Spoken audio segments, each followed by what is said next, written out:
The rain did not stop falling on the day Evelyn left the city. It was a heavy, cold rain that washed over the dirty streets and turned the sky into a dark blanket of gray. She stood by the old train station, holding a cheap brown suitcase that was already leaking water from the sides.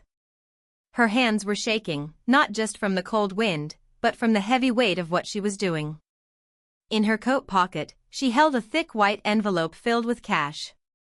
It was more money than her father could ever make in 5 years of hard work. But to Evelyn, that money felt like fire against her skin. Only 2 hours before, she had been standing in the grand office of the Vance family mansion. Victoria Vance, Thomas's mother, had looked at her with eyes like ice. Her voice was calm, sharp, and completely heartless. "Take it and never look back," Victoria had told her, tossing the envelope onto the polished wooden desk. "Our family name has a history, Evelyn. It has power, it has respect, and it has a future. You are a girl from a small town with nothing but dust in your pockets.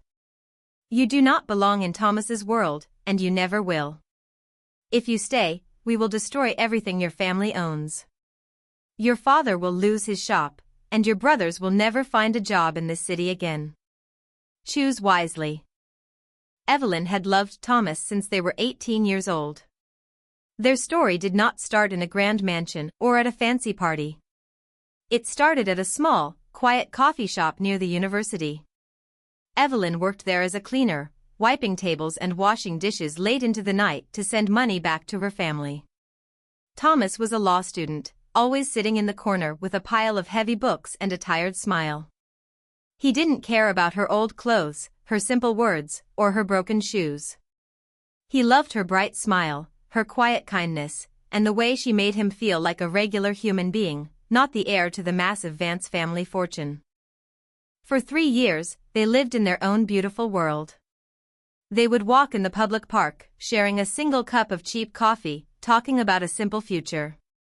Thomas promised her that as soon as he finished his studies, they would get a small apartment together, far away from the heavy demands of his parents.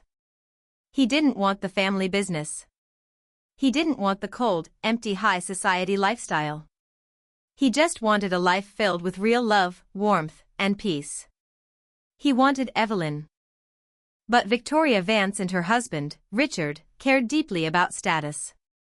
To them, a marriage between their only son and a poor girl from the countryside was a dark stain on their perfect family picture.